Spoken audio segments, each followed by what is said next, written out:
Welcome to the deep dive. This is where we take you behind the scenes, looking at the sources that tell a story. And today, wow, it's quite a story. It really is. We've got the stack of notes, starts with wedding bells, joy, family arguments. Usual stuff. And then it just spirals fast into car bombs, millions in Bitcoin, spies, criminals.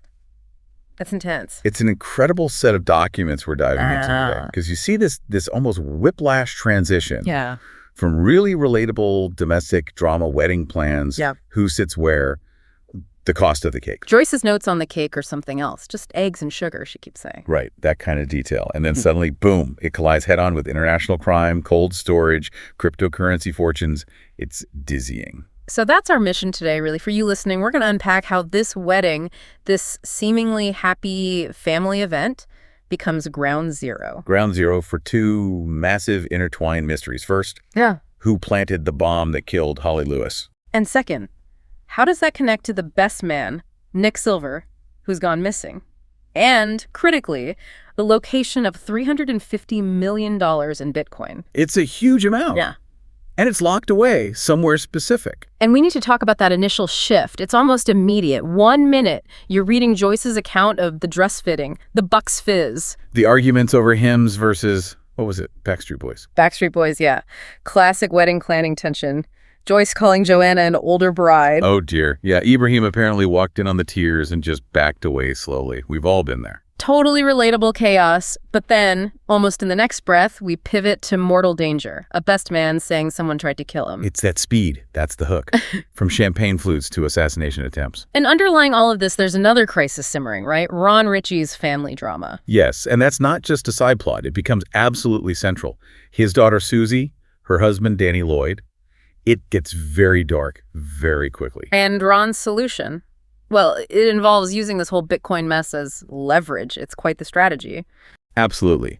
The two crises collide in a really unexpected and frankly quite brutal way. So, yeah, a lot to unpack. Where do we start? The wedding drama. Let's start right there. Let's ground ourselves in that initial family stuff, because the contrast is key. Joyce and Joanna rowing. It wasn't just music, was it? It was everything. Everything. The size of the wedding, the guest list, the dress code, typical pre-wedding stress, but maybe amplified. And Joanna apparently said Paul, the groom, hadn't seen her really lose her temper yet. She wanted to keep that under wraps for like 18 months. Good luck with that. Yeah.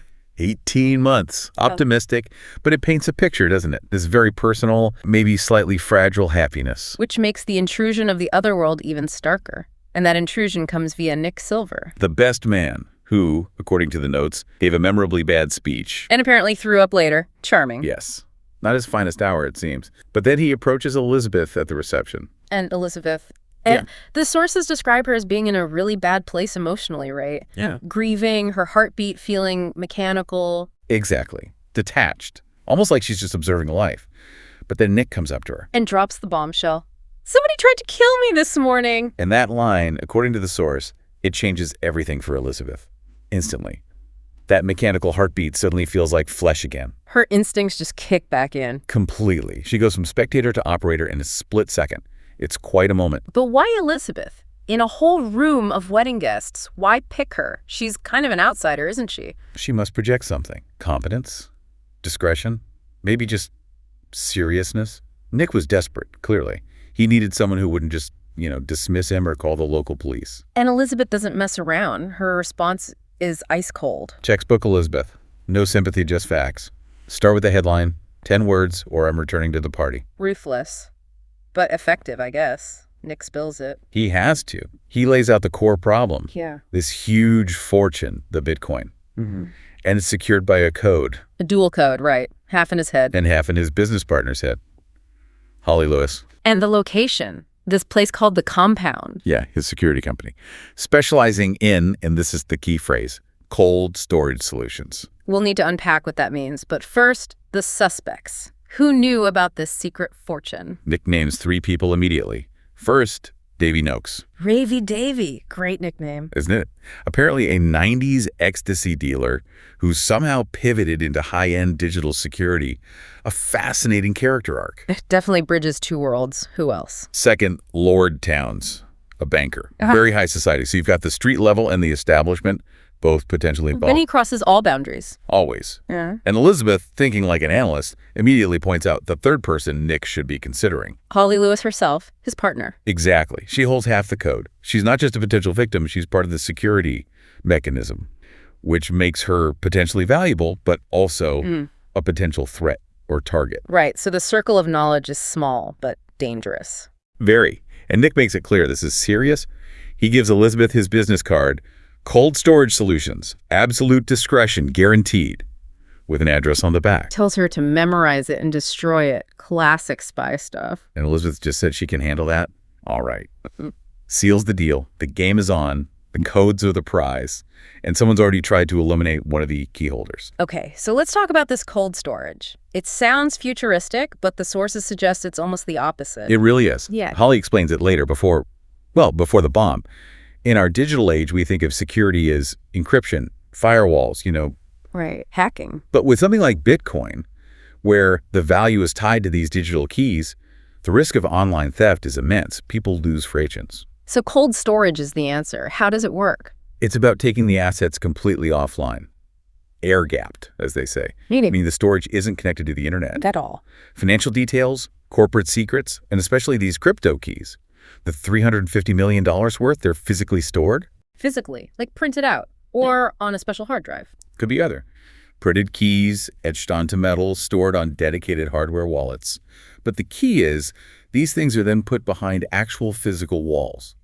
Concrete bunkers, secure vaults, layers of physical security. So you can't hack it from, say, Russia or China. Exactly. The only way to steal it is to physically break in.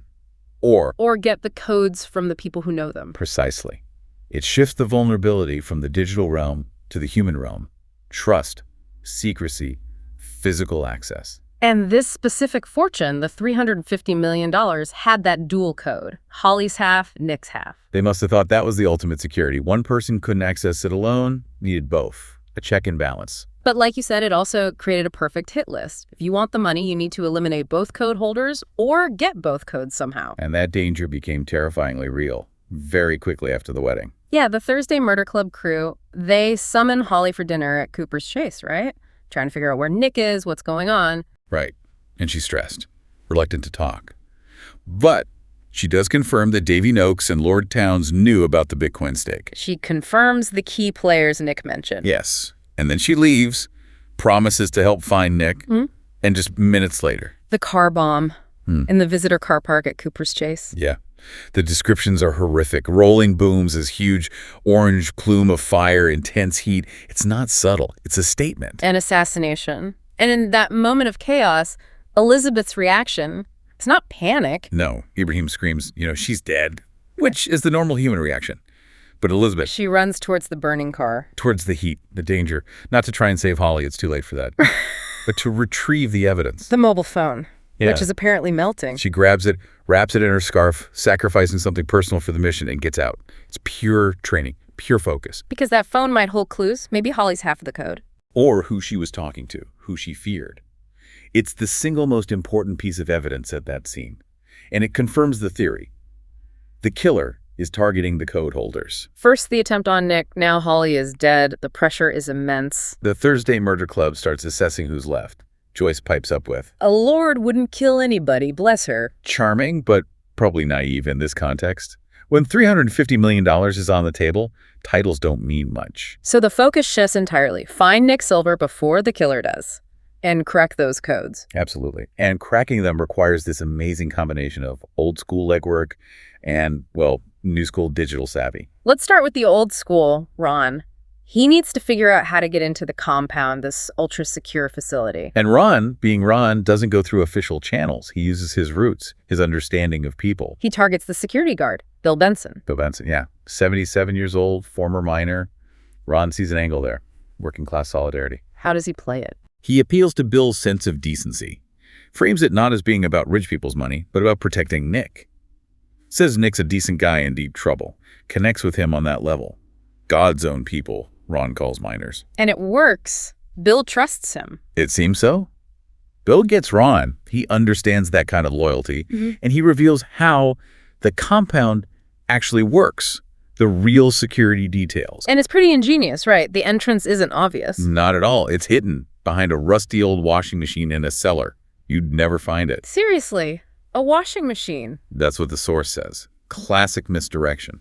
And then you need a client present, plus retinal scans, thumbprint scans from both the client and the guard. So multiple layers, biometrics too. Oh, yeah.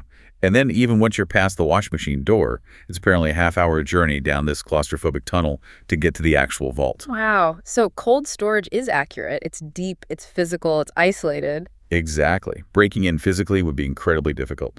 Which brings us back to the codes, the human element. Right. So parallel to Ron working the physical access angle, Elizabeth and Ibrahim are working on Holly's phone. Yes, the phone Elizabeth rescued from the fire. They analyzed the data, and they realized something interesting. What's that? Holly's last action on the phone. Oh. She wasn't trying to call someone.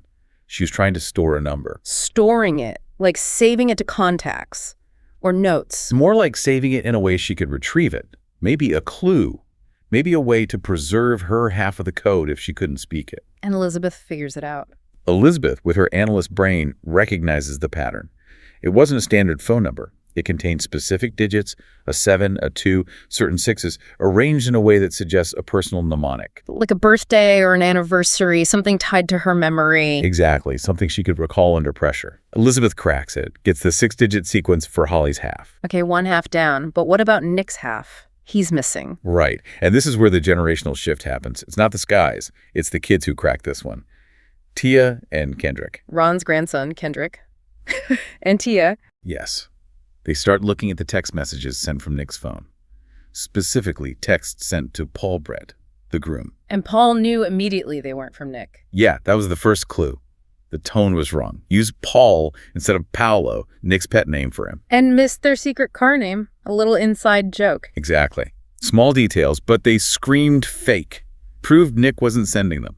Someone else was, maybe his kidnapper, trying to pretend he was okay. So the texts are fake, but Tia and Kendrick look closer. They look past the meaning of the words and focus on the form, the typos, the grammar, specifically the capitalization. Random capitalization. Like someone texting badly? It looked random, erratic, but it wasn't. It was a code, an acrostic cipher. No way. Hidden in plain sight. Absolutely. Let's break it down because it's brilliant. The first text, no need to worry. 2 capitals, O and N. So the number is 2, then the next text. Can't ring this 7-ing. A-I-S, wait, just 1 capital. The A. Oh, I see. It's just the A. So number 1. Let me recheck the notes.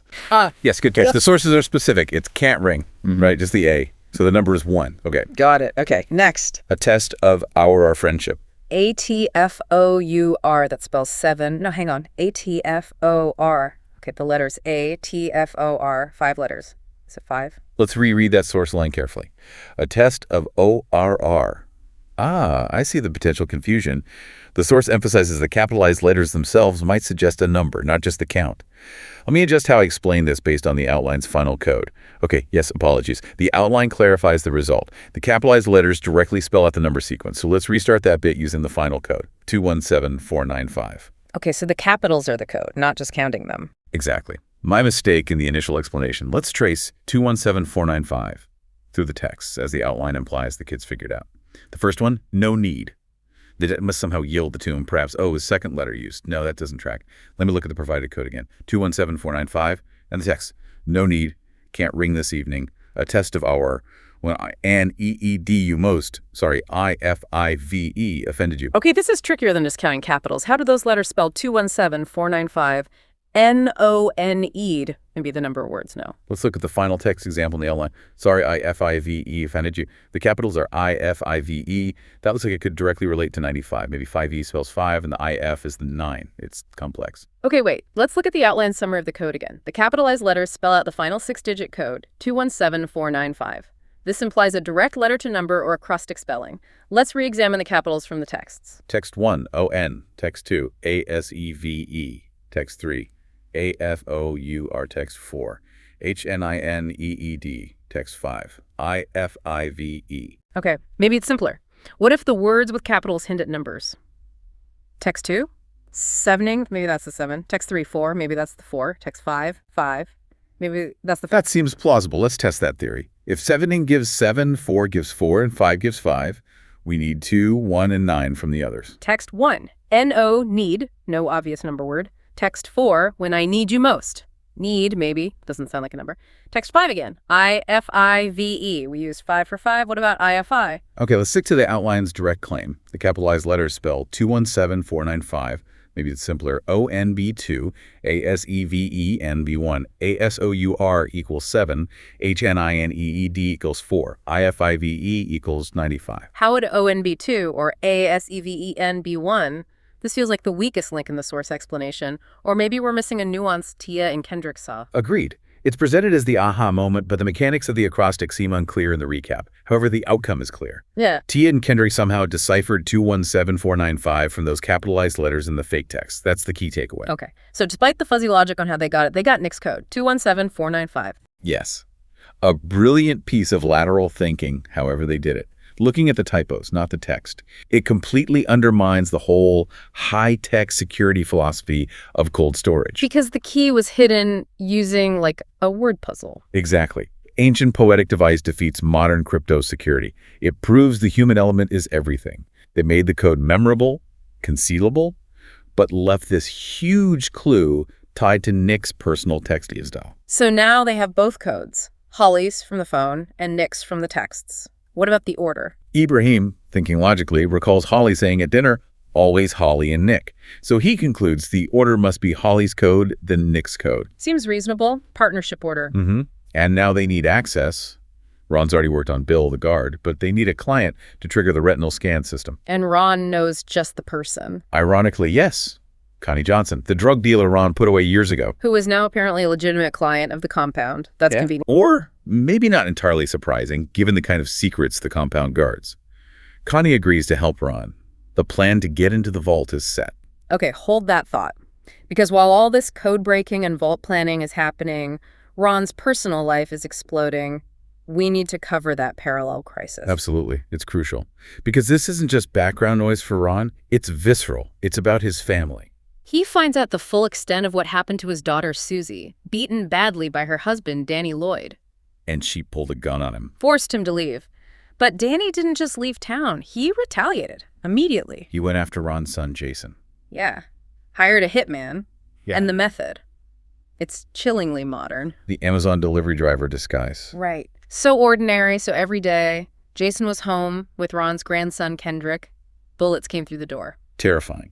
And they only survived because Jason checked the Ring doorbell first. Exactly. Pure luck and quick thinking. But for Ron, this is devastating. The sources say he felt weak, old, like his role as protector was failing. His old ways, his criminal code, maybe they weren't enough against this kind of modern, ruthless violence. So he realizes he can't wait for the police. The threat is too immediate, too personal. He has to act. He, Jason, and Bogdan decide they need to intervene directly. Violently, if necessary. And Elizabeth's reaction is fascinating. She doesn't try and talk them out of it. No. She's pragmatic, almost gives her blessing, but with conditions. Basically, don't get caught, don't get killed. She understands the necessity, maybe, that some threats require direct action. It seems so. An endorsement of extra legal measures when the system fails, which forces Ron into an impossible position. He has to betray his own lifelong code. Never grass, never inform. But his family's lives are on the line. So he makes a call.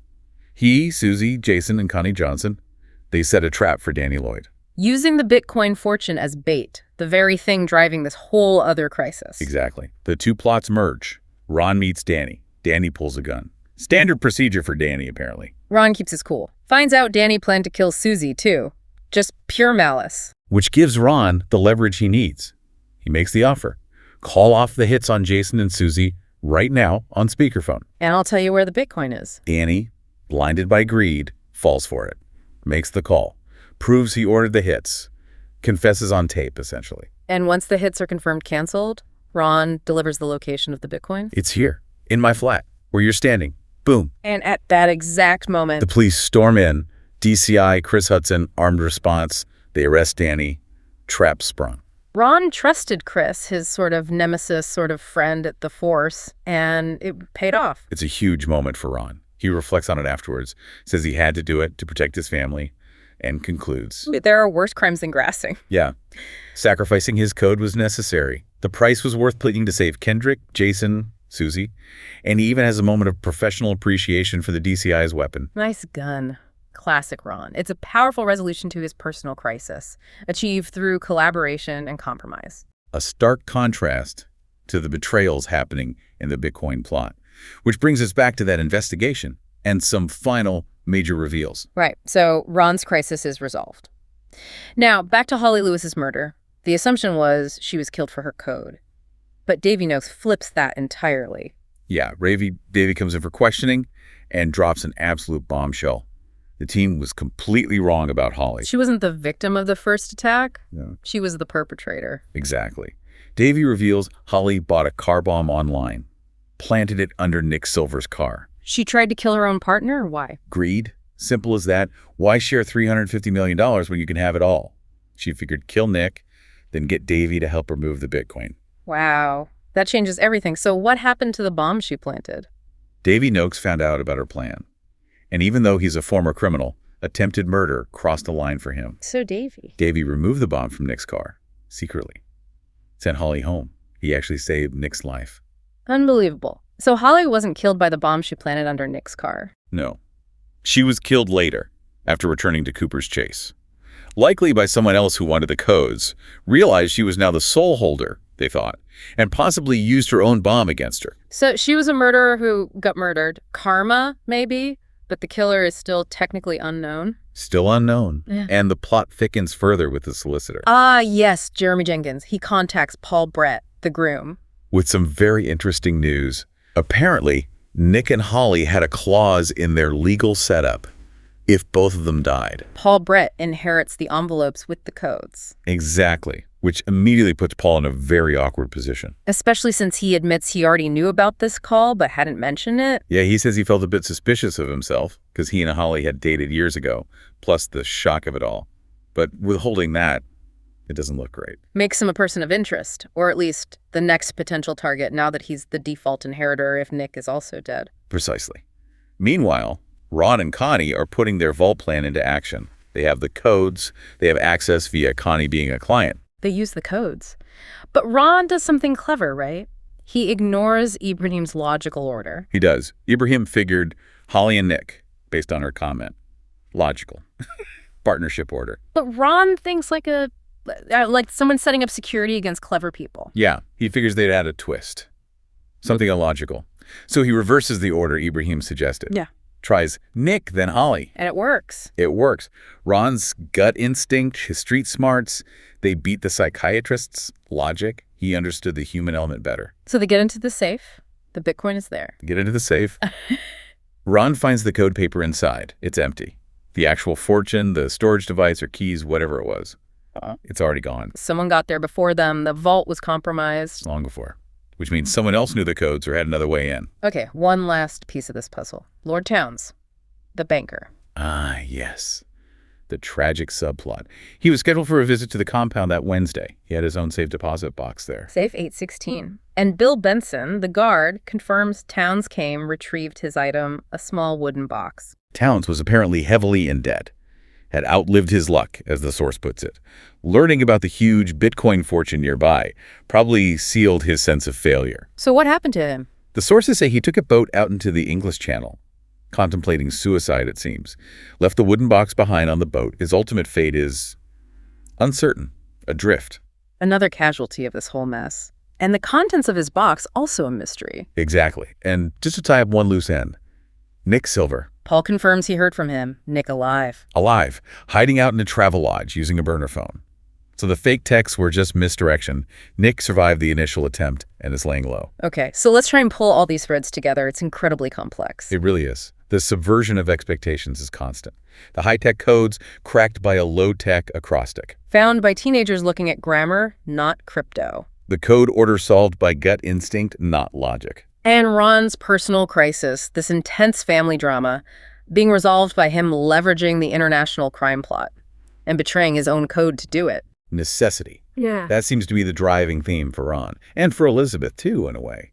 This case brought her back to life. Yeah, that flesh heartbeat moment. She found her purpose again, dealing with risk, solving the puzzle.